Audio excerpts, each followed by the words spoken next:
Ողջույն, այսօր կխոսենք պարտատոմսերից մի քիչ,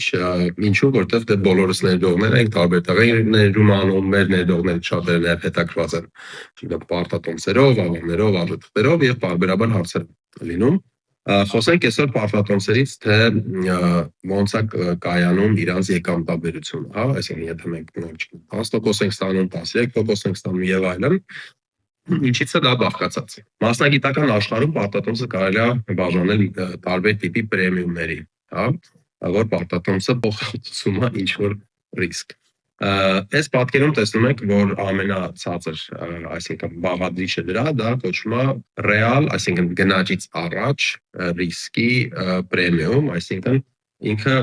ռիսկ չունի այդ մասը, սովորաբար ընդունված է ասել, որ ամերիկյան պարտատոմսերը կարճաժամկետ, իրանք առանց ռիսկի են, ով դրա կանացածը կտորը կարող է լինի մի,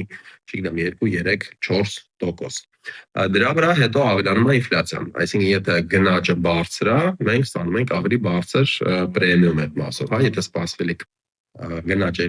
2.5%, այդ առաջի 3%-ին ավելացվում է եւս 2.5%, եթե ավելի ցածր է գնաճը, ուրեմն ավելանում է, չգիտեմ, 1%։ Դրա վրա հետո ավելացվում է երկրի ռիսկի պրեմիումը, հա, տարբեր երկրներ իրանց, չգիտեմ, տնտեսական կոնտեքստից ելնելով քաղաքական, աշխարհակական կարան ունենան տարբեր տիպի ռիսկեր։ Ըստ դրա ամեն մի երկրի այդ պարտատոմսի վրա ավելանում է եւս մի հատ կտոր, որը կարա լինի, չգիտեմ, տարբեր երկրներ, տարբեր ռիսկայնություն, կարա լինի բավականին բարձր։ Հետո դրա վրա եթե պարտատոմսը դոլարային չէ, այլ չգիտեմ, դրամով է, եվրոյով է կամ այլ ինչ-որ արժույթով, դրա վրա ավելանում է իհարկե փոխարժեքի պրեմիումը, այսինքն ինչքանով է այդ փոխարժեքը վերգնահատված, ավելի ցածր գնահատում եւ այլն, հա, կամ ինֆլյացիան այդ երկրի սպասվող ինֆլյացիան այդ երկրում։ Բացի դրանից հետո ավելանում է, եթե դա կորպորատիվ պարտատոմս է, արդեն ավելանում է իհարկե կորպորատիվ ռիսկի այդ պրեմիումը, այսինքն կան կազմակերպություններ, որոնք շատ ավելի ռիսկային են, իրաց պարտատոմսերը եւս կան ընկերություններ, որոնք ավելի ցածր ռիսկ ունեն, հա, կան օրինակ պարտատոմսեր, կոչվում են investment grade, շատ բարձր որակով,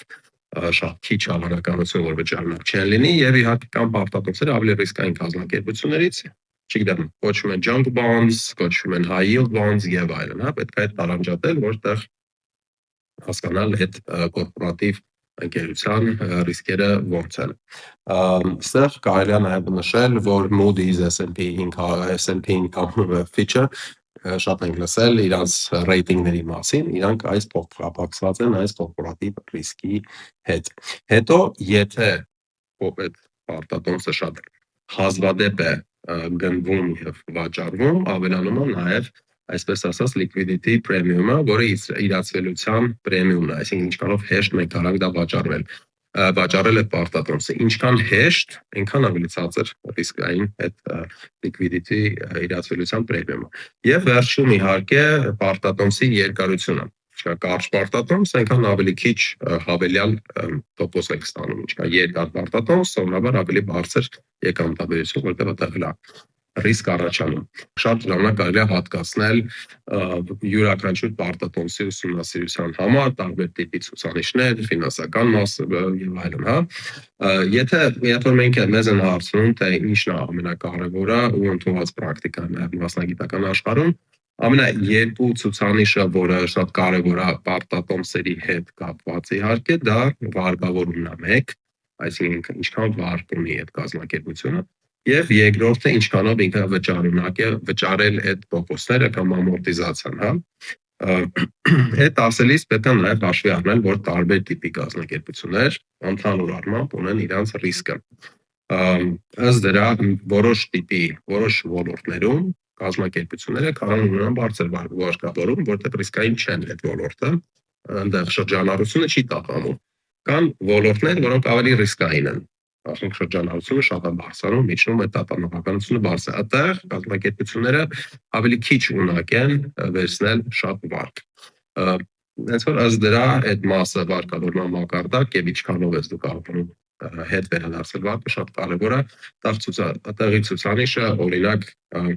EBITDA բաժանած, չգիտեմ, տոկոսները տարեկան, ստանում ենք, չգիտեմ, 5, 6 եւ այլն, sense տիպի մի հատ թիվ, ըստ դրա համատում ենք այդ ոլորտում սովորաբար ինչքան պետք է լինի արհեստական բանականության կարող վերցնենք այդ թվերը, բաժանենք եւ հարց տանք, թե սովորաբար այս մի ոլորտում ինչքան որ թվերն են նորմալ եւ ըստ դրա համատենք հեշտ լինի, հա։ Հուսամ շատ չխորացանք այս թեմայի մեջ, բայց ինչ որ ձևով ուղենիշեր վերլուծության համար։ Դե կապի մեջ եւ մինչ հանդիպում։